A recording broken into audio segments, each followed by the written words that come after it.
అందరికీ నమస్కారం. Welcome to today's session. ఇవాల్టి సెషన్లో మనం నేర్చుకోబోయేటువంటి topic political radicalism and economic crisis. So రాజకీయపరమైనటువంటి మార్పులు, ఆలోచన విధానంలో మార్పులు ఏ విధంగా వచ్చాయి, ఏంటి అనేటువంటి దాన్ని మనం చూస్తూ అదే సమయంలో ఆర్థికపరమైనటువంటి ఇబ్బందులు ఎలా వచ్చాయి అనేటువంటివి కూడా మనం చూసే ప్రయత్నం చేద్దాం. The birth of Weimar Republic coincided with the revolutionary uprising of Spartacist League on a pattern of Bolshevik revolution in రష్యాలో జరిగినటువంటి బోల్షివిక్ రెవల్యూషన్ జరిగినటువంటి సమయం తర్వాత మనకి ఈ యొక్క యుద్ధం ముగియటం, వైమర్ రిపబ్లిక్ ఏర్పడటం, ఇవన్నీ జరుగుతున్నటువంటి నేతృత్వంలో అక్కడి నుంచి స్ఫూర్తి పొందినటువంటి కొంతమంది ఇక్కడ కూడా మనం రెవల్యూషనరీ మార్పులు తీసుకురావాలి, కేవలం ఈ డెమోక్రాటిక్ సిస్టమ్ పెద్దగా ఉపయోగపడేటట్టు లేదు అనేటువంటి ఒక ఆలోచనతో స్పార్టసిస్ట్ లీగ్ అనేటువంటిది ఒకటి ఏర్పాటు చేయడం జరిగింది. అది సేమ్ రష్యాలో ఎలాగైతే బోల్షివిక్స్ రివోల్ట్ చేశారో సేమ్ అదే రకంగా ఇక్కడ కూడా ఒక రెవల్యూషన్ తీసుకురావాలి అనేటువంటి ఆలోచనతో ఏర్పడినటువంటి సంస్థ. The Soviets of workers and sailors were established. So వీళ్ళ యొక్క యూనియన్స్, అంటే సోవియట్స్ అంటే ఒక గ్రూప్, సంఘం లాగా ఏర్పడ్డాయి అన్నమాట. ఎవరెవరి వర్కర్స్కి సంబంధించి అలాగే సెయిలర్స్కి సంబంధించి కూడా వాళ్ళు ఎస్టాబ్లిష్ చేసుకున్నారు. మెనీ సిటీస్లో ఈ రకమైనటువంటివి సంఘాలని ఏర్పాటు చేసుకోవటం జరిగింది. The political atmosphere in Berlin was charged with the demands for Soviet style of governance. ఎలాగైతే రష్యాలో మనకి ఈ సోవియట్లు ఈ బోల్షివిక్స్ అధికారాన్ని చేపట్టారో అలాంటి ఒక రాజకీయ వాతావరణం బెర్లిన్లో కూడా రావాలి, అంటే జర్మనీలో కూడా రావాలి అనేటువంటి నినాదం ఊపందుకుంటున్నటువంటి సమయం అది. They oppose to such as socialist, Democrats and Catholics. ఇక్కడ మనకి ఎవరైతే సోవియట్ స్టైల్, అంటే వీళ్ళు జనరల్గా కమ్యూనిజంని ఇష్టపడేటువంటి వాళ్ళు, వీళ్ళు ఎవరిని అపోజ్ చేస్తున్నారు? మిగతా పార్టీలన్నిటిని కూడా అపోజ్ చేస్తున్నారు. సోషలిస్టులను అపోజ్ చేస్తున్నారు, డెమోక్రాట్స్ని అపోజ్ చేస్తున్నారు, క్యాథలిక్ కమ్యూనిటీని కూడా అపోజ్ చేస్తున్నారు. They gave a shape to democratic republic. వీళ్ళందరూ కలిసి ఎవరైతే ఈ సోవియట్ స్టైల్లో కావాలని సోషలిస్టులకి, డెమోక్రాట్స్కి, క్యాథలిక్స్కి వ్యతిరేకంగా ఉన్నటువంటి వాళ్ళందరూ కలిసి మనం ఒక సంఘంగా ఏర్పడదాం అనేటువంటి ఒక ఉద్దేశంతో వాళ్ళు అందరూ కలిసి ఈ వైమర్ రిపబ్లిక్ దగ్గర ఒక మీటింగ్ అనేది ఏర్పాటు చేసుకున్నారు. ఆ మీటింగ్ని మన అప్రైజింగ్ వార్ వెటరన్స్ గవర్నమెంట్ ఏం చేసిందంటే, సహజంగా ఎవరైనా వ్యతిరేకంగా మాట్లాడినప్పుడు దాన్ని అనగదొక్కేటువంటి ప్రయత్నం లేదా దాన్ని నీరుగార్చేటువంటి ప్రయత్నం సహజంగా జరుగుతుంది. కాబట్టి వైమర్ రిపబ్లిక్ ఎంత డెమోక్రాటిక్ గవర్నమెంట్ అయినప్పటికీ కూడా వీళ్ళు డెమోక్రాట్స్కి వ్యతిరేకంగా నినాదాలు చేసుకుంటూ, అపోజ్ చేసుకుంటూ వీళ్ళు ఒక సంఘం కడుతున్నటువంటి సందర్భం కాబట్టి ఆ సందర్భంలో వీళ్ళందరూ కలిసినప్పుడు ఆ మీటింగ్ని యుద్ధం నుంచి విరమణ పొందినటువంటి సీనియర్ సైనికులు ఎవరైతే ఉంటారో వార్ వెటరన్స్ అనేటువంటి ఒక ఆర్గనైజేషన్ వాళ్ళని ఫ్రీ కార్ప్స్ అని పిలవటం జరుగుతుంది. ఈ ఫ్రీ కార్ప్స్ అనేటువంటి వాళ్ళతో వీళ్ళపైన దాడి చేపించి ఆ స్పార్టకిస్ట్ లేదా కమ్యూనిస్ట్ పార్టీ అనేటువంటిది ఏదైతే ఏర్పడటానికి ఆ అటాక్ అనేది కారణమైంది. దీంతో కోపం వచ్చినటువంటి స్పార్టకిస్ట్ లీగ్ అనేటువంటి వాళ్ళు కమ్యూనిస్ట్ పార్టీ ఆఫ్ జర్మనీ అనేటువంటి దాన్ని ఏర్పాటు చేసుకున్నారు. ఎప్పుడైతే వీళ్ళు కమ్యూనిస్ట్ పార్టీ ఆఫ్ జర్మనీ అనేటువంటి దాన్ని ఏర్పాటు చేసుకున్నారో అప్పటికి ఆల్రెడీ వీళ్ళు ఎవరిని వ్యతిరేకిస్తున్నారు? సోషలిస్ట్ని, డెమోక్రాట్స్ని, క్యాథలిక్స్కి వ్యతిరేకంగా ఏర్పడినటువంటి ఒక గ్రూప్ కాబట్టి సహజంగానే కమ్యూనిస్టులకి సోషలిస్టులకి మధ్య దూరం పెరిగి అది ఎప్పటికీ రికన్సిలబుల్ ఎనిమీస్ లాగా, అంటే ఎప్పటికీ కూడా ఒకటి కాలేనటువంటి దూరాన్ని ఏర్పాటు చేసింది, ఒక శత్రుత్వాన్ని వారి మధ్య ఏర్పాటు చేసింది, అంటే ఒక విభేదాన్ని వారి మధ్య, ఒక అగాధాన్ని వారి మధ్య ఏర్పాటు చేసింది అనేది మనం ఇక్కడ క్లియర్గా చూసుకోవచ్చు. Could not make a common cause against Hitler. వీళ్ళు ఎప్పుడూ కూడా హిట్లర్తో పోరాడటానికి కానీ ఎప్పుడైనా కూడా వీళ్ళందరూ సంఘటితం అవటానికి వీలు కానటువంటి ఒక పరిస్థితి ఏర్పడింది. Both revolutionaries and militant Nationalist craved for radical solutions. ఎవరైతే ఈ రెవల్యూషనరీస్ ఉన్నారో అలాగే మిలిటెంట్ నేషనలిస్ట్ అంటే ఒక రకమైనటువంటి ఉగ్రవాద ఆలోచనలు కలిగినటువంటి వాళ్ళు, ఒక సైన్యంతో కూడుకున్నటువంటి జాతీయ భావం కలిగినటువంటి వాళ్ళు ఒక సమూలమైనటువంటి మార్పుల్ని తీసుకురావాలి, ఒక రకమైనటువంటి విధానపరమైనటువంటి మార్పుల్ని తీసుకురావాలి అనేటువంటి ఆలోచన కలిగినటువంటి సందర్భాలు మనకు అనేకం కనిపిస్తూ ఉంటాయి. Political radicalism was only heightened by economic crisis. అదే సమయంలో 1923 ఆ కాలంలో ఎప్పుడైతే ఆర్థిక మాంద్యం లేదా ఆర్థిక ఇబ్బందులు అనేవి వచ్చాయో దాంతో రాజకీయపరమైనటువంటి రాడికలిజం ఏదైతే ఉందో అది ఇంకా పెరుగుతూ వెళ్ళింది. ఈ పార్టీ వాళ్ళు ఆ పార్టీ పైన నింద వేయటం, ఆ పార్టీ వాళ్ళు ఈ పార్టీల పైన నింద వేయటం, ఇది సహజంగా జరుగుతూ వస్తున్నటువంటి ప్రక్రియ. అది ఇంకా పెరుగుతూ బాగా ఉధృతంగా ఏర్పడినటువంటి సందర్భం మనకు కనిపిస్తూ ఉంటుంది.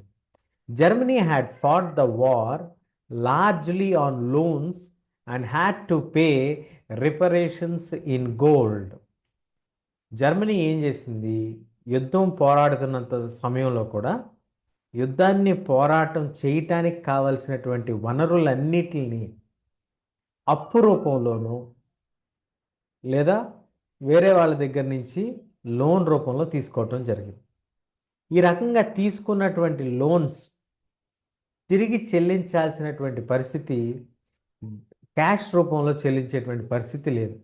మరి ఏ రూపంలో చెల్లించాలి అంటే బంగారం రూపంలో చెల్లించాలి. ఈ రిపరేషన్స్ అంటే రీపేమెంట్స్ అనేటువంటివి బంగారం రూపంలో చెల్లించాల్సినటువంటి పరిస్థితి మనకు కనిపిస్తూ ఉంటుంది. కాబట్టి వీళ్ళ దగ్గర ఉన్నటువంటి బంగారపు నిలువలు అనేవి తగ్గుతూ వచ్చాయి, ఒక రకంగా తగ్గిపోయాయి అనేటువంటిది మనం క్లియర్గా గమనించవచ్చు.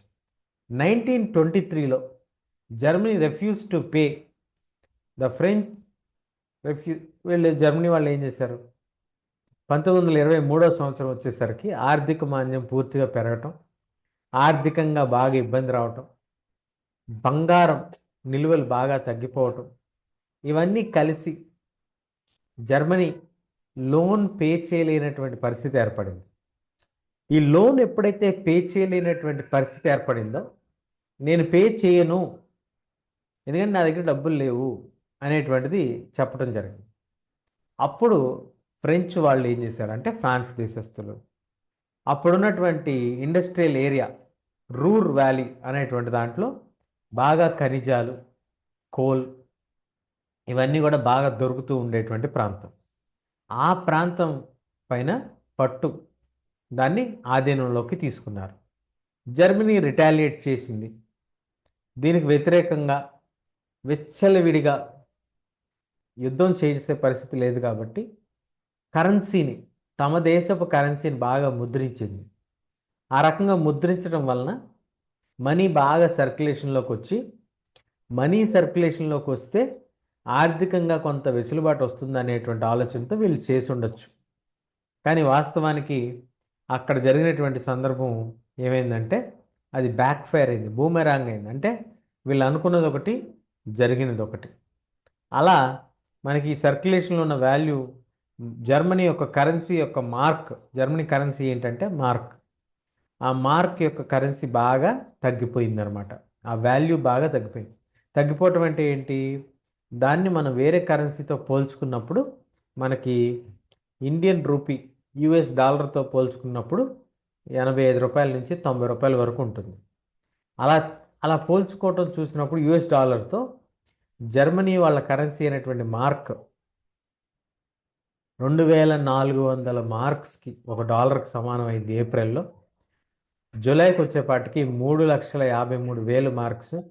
ఆగస్టుకి వచ్చేపాటికి 4,62,21,000 వేల మార్క్స్. ఆ రకంగా చాలా విపరీతంగా పెరుగుతూ పెరుగుతూ 98 కోట్ల దాకా వెళ్ళిపోయింది. అంటే దాదాపు 1 ట్రిలియన్ దాకా వెళ్ళిపోయింది డిసెంబర్కి వచ్చేపాటికి. ఎందుకు? నిర్ణీత లేనటువంటి ముద్రణ అనేది జరగటం అనేది దీనికి ప్రధానమైనటువంటి కారణం. ఇలా జరిగినటువంటి సందర్భంలో వస్తువుల యొక్క ధరలు బాగా పెరిగాయి. The value of mark collapse అయినటువంటి సందర్భంలో వస్తువుల యొక్క ధరలు బాగా పెరిగిపోయాయి. The image of Germany carrying cart loads of currency notes to buy a loaf of bread was widely publicised, evoking world wide sympathy. ఒక బ్రెడ్ ముక్క కొనుక్కోవటం కోసం ఒక బండి నిండా డబ్బులు కట్టలు తీసుకొని వెళ్ళాల్సినటువంటి పరిస్థితి. అంటే అంత డబ్బులు ఉంటే కానీ ఒక బ్రెడ్ కొనుక్కోలేనటువంటి పరిస్థితి మనకు కనిపిస్తూ ఉంటుంది. This crisis came to be known as hyperinflation, a situation when prices rise phenomenally high.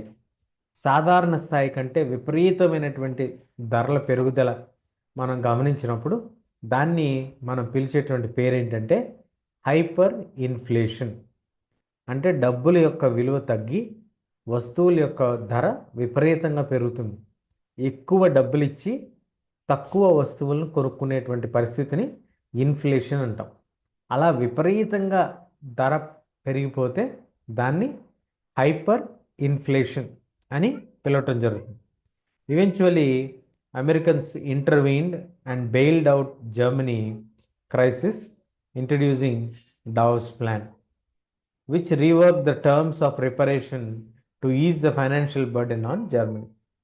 America వాళ్ళు ఇంటర్వ్యూన్ అయ్యి ఇలా ఉంటే కష్టం అని చెప్పి వాళ్ళకు కొంత లోన్ అమౌంట్ ఇచ్చి వార్లో ఉన్నటువంటి కండిషన్స్ అన్నిటిని, అంటే వార్ రీపేమెంట్లో గోల్డ్లో పే చేయాలి, ఇంత అమౌంట్ పే చేయాలి, ఈ కండిషన్స్ అన్నీ ఉన్నాయి కదా, వీటన్నిటిని కొంచెం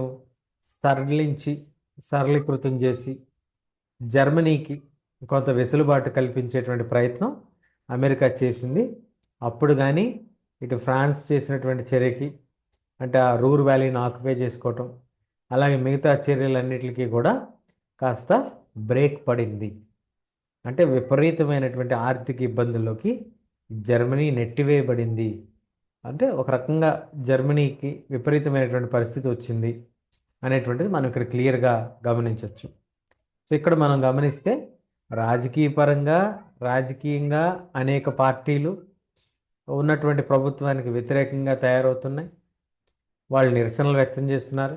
ఆ నిరసనలని ఆపటానికి ఫ్రీ కార్ప్స్ అనేటువంటి సంస్థ, అంటే వార్ వెటరన్స్, వార్ నుంచి విరమణ తీసుకున్నటువంటి సీనియర్ సోల్జర్స్ ద్వారా ఒక ఆర్మీని ఏర్పాటు చేసుకొని వారితో వీళ్ళపైన దాడి చేపించడంతో వాళ్ళు కమ్యూనిస్ట్ పార్టీ అనేటువంటి దాన్ని ఏర్పాటు చేసుకున్నారు.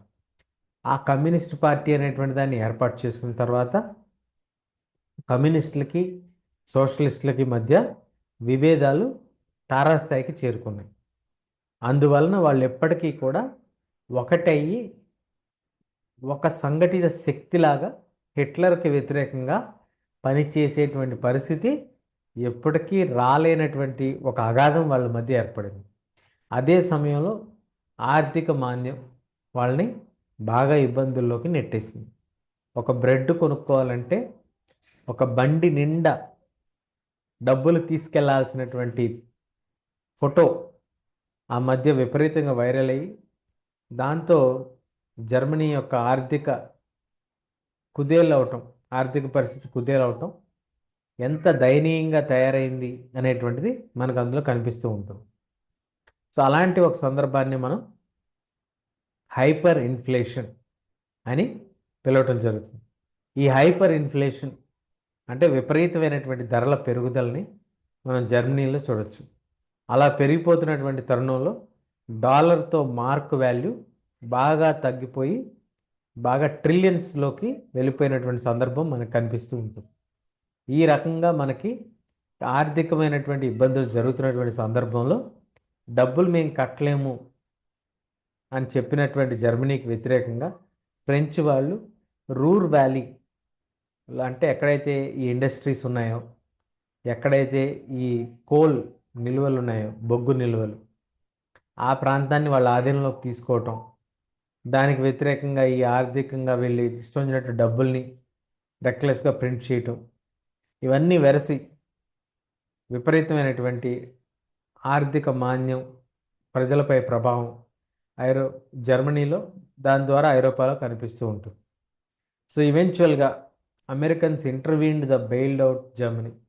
అమెరికా వాళ్ళు మధ్యలో కలగజేసుకొని, ఇలా ఉంటే పరిస్థితి చాలా విపరీతంగా ఉంది, దయనీయమైనటువంటి పరిస్థితి ఉంది, కాబట్టి మేము దీనికి కొంత లోన్ ఇస్తాం, ఆ కండిషన్స్ అన్నిటిని కూడా సడలిస్తాం అనేటువంటి ఒక సందర్భాన్ని ఏర్పాటు చేసి అక్కడ ఒక ప్లాన్ని వాళ్ళు తీసుకురావడం జరిగింది. దాన్నే డావోస్ ప్లాన్ అని చెప్తున్నారు. ఆ డావోస్ ప్లాన్ జరిగింది, అది కొంతకాలం పాటు నడిచింది. సో దాంతో జర్మనీపై పడినటువంటి ఆర్థిక భారం కొంతవరకు తగ్గింది లేదా సడలించబడింది అనేటువంటిది మనం ఇక్కడ క్లియర్గా నోట్ చేసుకోవచ్చు. మరి 1924 నుంచి 1928 మధ్య ఎలా ఉంది పరిస్థితి అంటే, కొంత సడలించినటువంటి పరిస్థితి మనకు కనిపించి కొంత స్టెబిలిటీ వైపుకి జర్మనీ నడుస్తూ ఉన్నటువంటి సందర్భం మనకు కనిపిస్తూ ఉంటుంది. స్లోగా కొంత రికవర్ అవుతున్నటువంటి సందర్భం. కానీ Germany investments, Germany industrial recovery అంతా కూడా లోన్ల పైన ఆధారపడి ఉంది. ప్రధానంగా అమెరికా ఇచ్చినటువంటి లోన్లపైనే ఆధారపడి ఉంది. అమెరికాలో మనకి అక్టోబర్ 24, 1929 ఒక్క రోజుని మనకి అక్కడ ఉన్నటువంటి సెన్సెక్స్ని వాల్ స్ట్రీట్ ఎక్స్చేంజ్ అంటారు. ఆ వాల్ స్ట్రీట్ ఎక్స్చేంజ్ ఒక్క రోజులోనే 13 మిలియన్ షేర్స్ అమ్మేసుకున్నటువంటి ఒక సందర్భంలో, అంటే అందరూ కలిసి అమ్మేసినటువంటి సందర్భంలో, మార్కెట్లో నుంచి డబ్బులు విత్డ్రా చేసినటువంటి సందర్భంలో అమెరికా ఆర్థికంగా ఒక తీవ్రమైనటువంటి ఒడిదుడుకులకి గురైనటువంటి సందర్భం. దాంతో అమెరికా సపోర్ట్ చేస్తున్నటువంటి జర్మనీకి ఇస్తున్నటువంటి సపోర్ట్ ఆపేసేటువంటి పరిస్థితి మనకు కనిపిస్తుంది. ఎందుకంటే జర్మనీ కన్నా కూడా అమెరికా తనంతట తానే ఇబ్బందుల్లో పడిపోయింది. కాబట్టి ఇప్పుడు జర్మనీకి సహాయం చేసేటువంటి పరిస్థితి లేదు. అక్కడ అమెరికాలోనే ద గ్రేట్ ఎకనామిక్ డిప్రెషన్ అనేది చోటు చేసుకుంది. ఎందుకు చోటు చేసుకుంది? ఒకే రోజు అక్టోబర్ 24వ తారీఖున 1929లో ఒకే రోజు 13 మిలియన్ షేర్స్ అమ్మేసినటువంటి సందర్భంలో అక్కడ విపరీతమైనటువంటి ఆర్థిక మాంద్యం ఏర్పడింది. దాన్నే గ్రేట్ ఎకనామిక్ డిప్రెషన్ అని పిలవటం జరుగుతుంది. ఓవర్ ద నెక్స్ట్ 3 years, 1929 నుంచి 1932 వరకు, దాదాపు 3 ఏళ్ల పాటు యుఎస్ఏ ఒక ఆర్థిక ఇన్కమ్, నేషనల్ ఇన్కమ్ సగానికి పడిపోయింది. అంటే ఉదాహరణకి ఒక 100 కోట్లు ఉంటే 50 కోట్లకు పడిపోయింది. అనేకమైనటువంటి ఫ్యాక్టరీస్ షట్ డౌన్ అయిపోయాయి. ఫార్మర్స్ విపరీతంగా ఇబ్బంది పడినటువంటి సందర్భం. మార్కెట్లో డబ్బులు అందరూ విత్డ్రా చేసుకుంటున్నారు. అమెరికా సైతం రిసెషన్లోకి వెళ్ళిపోయింది, అంటే ఆర్థిక మాంద్యంలోకి వెళ్ళిపోయింది. ఇప్పుడు అమెరికానే ఆర్థిక మాంద్యంలోకి వెళ్ళిపోయేటప్పటికి అమెరికా సపోర్ట్ చేస్తున్నటువంటి జర్మనీ ఇంకా విపరీతమైనటువంటి పరిస్థితిలోకి వెళ్ళేటువంటి ప్రమాదం ఉంది కదా. ఎందుకంటే వీళ్ళు అప్పుడప్పుడే కోలుకుంటున్నటువంటి పరిస్థితి. ఎప్పుడైతే అమెరికా వాళ్ళకి హిట్ అయిందో, అమెరికా నుంచి వస్తున్న సపోర్ట్ ఆగిపోయింది. By 1932 industrial production was reduced by 40%, 40% పడిపోయింది. 1929 లెవెల్కి పడిపోయింది. Workers last their job, the paid reduced wages.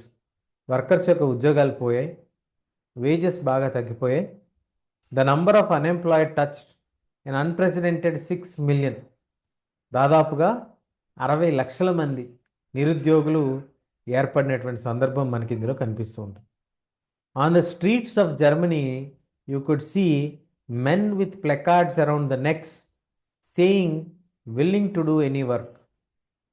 చాలామంది తమ మెడలో రాసుకొని ఏమని ప్లకార్డులు తగిలించుకొని తిరిగేవాళ్ళంటే ఏ పని చేయడానికైనా మేము సిద్ధం అనేటువంటి ఒక ప్లకార్డ్ని ధరించి వాళ్ళు కనిపించేటువంటి వాళ్ళు చాలామంది కనిపించేవాళ్ళు. ఎందుకు? వాళ్ళకు ఉద్యోగం లేదు కాబట్టి. అన్ఎంప్లాయిడ్ యూత్ ఏం చేసేవాళ్ళు? కార్డ్స్ ప్లే చేసేవాళ్ళు వీధి చివరన. అలాగే desperately queued up for the local employment exchange, లోకల్లో ఏదైనా జాబ్ దొరుకుతుందేమో అనేటువంటి ప్రయత్నం చేసేవాళ్ళు. జాబ్స్ అన్నీ డిసపియర్ అయిపోయాయి. Youth took to criminal activities. Total despair became common place. విపరీతమైనటువంటి నిరుద్యోగం, విపరీతమైనటువంటి క్రిమినల్ యాక్టివిటీస్, ఉద్యోగాల కోసం బారులు తీరినటువంటి జనం, ఇవన్నీ కూడా కామన్గా జరిగేటువంటి పరిస్థితులు ఆ జర్మనీలో అలా కనిపించడం మనకు కనిపిస్తూ ఉంటుంది. Economic crisis created deep anxieties.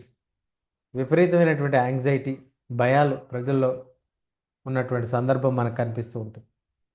The middle classes, especially salaried employees and pensioners, salary వచ్చేటువంటి వాళ్ళు, పెన్షన్ తీసుకునేటువంటి వాళ్ళు, వాళ్ళ యొక్క సేవింగ్స్ అన్నీ కూడా డిమినిష్ అయిపోవటం, అంటే వాటి యొక్క వాల్యూ బాగా పడిపోవటం. 100 రూపాయలు ఉన్నటువంటిది 10 రూపాయలకు పడిపోవటం, వీళ్ళు దాన్ని బాగా గమనించారు. Small business men, self employed retail suffered as their business got ruined. వాళ్ళ బిజినెస్లన్నీ కూడా రూయిన్ అయిపోయాయి. కాబట్టి రూయిన్ అంటే నాశనం అయిపోయింది. కాబట్టి చాలామంది ద ఫియర్ ఆఫ్ ప్రొలిటేరియనైజేషన్. ఏంటి ఫియర్ ఆఫ్ ప్రొలిటేరియనైజేషన్ అంటే, ఒకప్పుడు బాగున్నటువంటి వాళ్ళు, సంపన్నులుగా ఉన్నటువంటి వాళ్ళు సడన్గా తమ యొక్క ఆస్తి విలువ తగ్గిపోవడంతో వాళ్ళు పేదవాళ్ళుగా మారిపోయేటువంటి ప్రమాదం ఉంటుంది. దాన్ని ఫియర్ ఆఫ్ ప్రొలిటేరియనైజేషన్ అంటాం. సో ఆ యాంగ్జైటీతో వాళ్ళ యొక్క ర్యాంక్ తగ్గిపోతుందేమో అనేటువంటి భయం వాళ్ళందరిలో కూడా ఏర్పడింది. Organised workers could manage and keep their heads above water, but unemployed weakened their bargaining power. ఉద్యోగస్తులు ఏదో ఒకటి రకంగా కొంతవరకు మేనేజ్ చేసుకునేటువంటి పరిస్థితి ఉండేది, కానీ నిరుద్యోగుల పరిస్థితి అయితే చాలా దారుణంగా ఉండేది. ఎంత ఇచ్చినా పని చేస్తాం అనేటువంటి పరిస్థితిలో ఉండేవాళ్ళు. Big businesses was in crisis. పెద్ద పెద్ద బిజినెసెస్ అన్నీ కూడా క్రైసిస్లోనే ఉన్నాయి. Large mass of peasantry was affected by sharp fall in the agricultural prices and women. Large mass of peasantry, విపరీతమైనటువంటి రైతుల యొక్క ధరలు తగ్గిపోవడంతో, రైతుల యొక్క వస్తువుల ధరలు బాగా తగ్గిపోవడంతో అగ్రికల్చర్ ప్రైజెస్ బాగా పడిపోవటం, ఇవన్నీ బాగా ఎఫెక్ట్ అయినాయి అన్నమాట. చాలామంది రైతులు బాగా ఇబ్బంది పడ్డారు, ఆడవాళ్ళు బాగా ఇబ్బంది పడ్డారు. Unable to fill the children's stomachs, they were filled with sense of deep despair. పిల్లల యొక్క ఆకలి కూడా తీర్చలేనటువంటి పరిస్థితి ఏర్పడినటువంటి సందర్భాలు అనేకం మనకు కనిపిస్తూ ఉంటాయి. తల్లుల యొక్క ఆవేదన మనకి ఇందులో బాగా కనిపిస్తూ ఉంటుంది. Politically to Weimar republic was fragile. అప్పుడే ఏర్పడి కొత్తగా ఒక డెమోక్రాటిక్ సిస్టమ్ అనేది ఏర్పడినటువంటి కాలం కాబట్టి వైమర్ రిపబ్లిక్ ఏదైతే ఉందో, Weimar constitution have some inherent defects which made it unstable and vulnerable to dictatorship. ఆ రాజ్యాంగం ఏదైతే రచించబడిందో ఆ రాజ్యాంగంలో కొన్ని లోపాలు ఉన్నాయన్నమాట. ఆ లోపాలు ఉండటం వలన తర్వాత కాలంలో ఆ ఒక డిక్టేటర్గా మారటానికి ఆ యొక్క రాజ్యాంగమే సహాయపడింది అనేటువంటిది మనకు కనిపిస్తుంది. One was proportional representation. దాంట్లో ప్రధానమైనటువంటి కారణం ఏంటంటే ప్రపోర్షనల్ రిప్రజెంటేషన్. అంటే మనకున్నటువంటి ఓటు శాతం ఇప్పటికి కూడా జర్మనీలో ప్రపోర్షనల్ రిప్రజెంటేషన్ విధానమే ఉంది. ఏమిటి ప్రపోర్షనల్ రిప్రజెంటేషన్? మనం కంటెస్ట్ చేసినప్పుడు, రాజకీయ పార్టీలు కంటెస్ట్ చేస్తే రాజకీయ పార్టీలకి ఎంత శాతం ఓట్లు వస్తాయో, 20%, 10%, 30% ఓట్ షేర్ అంటూ ఉంటాం కదా. ఆ ఓట్ షేర్ ఎంత ఉందో అన్ని సీట్లు వాళ్ళకి అలాట్ చేయడం జరుగుతుంది. అంతేగాని మనకి ఎన్ని సీట్లు గెలిచారు అనేటువంటి దాని ప్రాతిపదిక కాదు, ఎంత పర్సంటేజ్ ఆఫ్ ఓట్స్ వచ్చాయి అనేటువంటి దాన్ని బేస్ చేసుకొని ఆ పర్సంటేజ్తో ఆ సీట్స్ డివైడ్ చేయడం జరుగుతుంది అనమాట. మన దగ్గర ఏంటి, ఓట్ షేర్ ఎక్కువ వచ్చినా కూడా మన దగ్గర సీటు గెలిస్తేనే, అంటే ఓట్లు తక్కువ వచ్చి సీటు ఒక్క ఓటు 2 ఓట్లతో గెలిచినా కూడా ఆ పర్సన్ గెలిచినట్టుగా మనం ప్రకటిస్తాం. మంది first pass the post system, మంది ఎవరు ముందు గెలుస్తారనేది ప్రధానం. దాంతోపాటు మనకి ఒక ప్రాంతానికి ఒక ఎమ్మెల్యే కానీ ఒక ఎంపీ కానీ మాత్రమే ఉంటారు. కానీ ఈ ప్రపోర్షనల్ రిప్రజెంటేషన్లో ఒక్కొక్క ప్రాంతానికి 2-3 ఎమ్మెల్యేలు 2-3 పార్టీల నుంచి కూడా ఉండొచ్చు. ఎందుకు అంటే ఈ ప్రపోర్షనల్ రిప్రజెంటేషన్ వలన మనకి అందులో ఉన్నటువంటి సీట్లు, ఓట్ల షేర్ ప్రకారం సీట్ల షేర్ అనేది ఇవ్వటం జరుగుతుంది అన్నమాట. This made achieving a majority any one party a near impossible task. ఏ ఒక్క రాజకీయ పార్టీకి కూడా మెజారిటీ అనేటువంటి వచ్చేటువంటి పరిస్థితి అనేది దాదాపు అసాధ్యంగానే ఏర్పడినటువంటి సందర్భం. కాబట్టి ఎప్పుడూ కూడా మనకి కూటములు ఏర్పడుతూ ఉంటాయి. అంటే ఒక పార్టీ మరొక పార్టీ కలిసి రాజకీయంగా వాళ్ళు ప్రభుత్వాలను ఏర్పాటు చేయడం అనేది మనకు కనిపిస్తుంటుంది. Another defect was article 48. Article 48 అనేది మరో డిఫెక్ట్. ఎందుకని? President the powers to impose emergency, suspend civil rights, rule by decree. ప్రెసిడెంట్కి విపరీతమైనటువంటి అధికారాలని కలగజేసేటువంటి ఆర్టికల్ 48. ఈ ఆర్టికల్ 48 ఏం చేస్తుందంటే ఎమర్జెన్సీ డిక్లేర్ చేయొచ్చు, సివిల్ రైట్స్ సస్పెండ్ చేయొచ్చు, అట్లాగే ఒక అధికారణ, ఒక కమాండ్ ద్వారా రూల్ చేసేటువంటి అధికారం వీళ్ళకి కనిపిస్తుంది. Within it shorts life, Weimar saw 20 different cabinets lasting on an average of 239 days. ఒక 240 రోజులు, 250 రోజుల కాలంలో, అంటే దాదాపు సంవత్సరం కంటే తక్కువ కాలంలోనే 20 క్యాబినెట్లు మారటం మనం ఈ వైమర్ రిపబ్లిక్లో మనం చూడొచ్చు. అంటే వాళ్ళ యొక్క పార్లమెంట్లో మనం చూడొచ్చు. వాళ్ళ పార్లమెంట్ని రీచ్ స్టాగ్ అంటారు. సో ఇట్లా లిబరల్ యూజ్ ఆఫ్ ఆర్టికల్ 48 ఇవన్నీ కూడా మనకు కనిపిస్తూ ఉంటాయి. At the crisis could not be manage. ఏది ఏమైనప్పటికీ కూడా ఈ ఎమర్జెన్సీ అధికారాలు ఉన్నా, ఏ పార్టీ అధికారంలోకి రాలేకపోయినా, ఎలాగైనా సరే వీళ్ళు ఆర్థికమైనటువంటి వెసులుబాటు ఉన్నప్పటికీ, లేదా ఆర్థికమైనటువంటి మెరుగు గనక కనిపించి ఉంటే ప్రజలు వీళ్ళ పట్ల నమ్మకాన్ని పెంచుకునేవాళ్ళు. అన్ఎంప్లాయ్మెంటు, ఆర్థిక ఇబ్బందులు వెరసి ప్రజలకి ఈ సిస్టమ్ పైనే నమ్మకం పోయింది.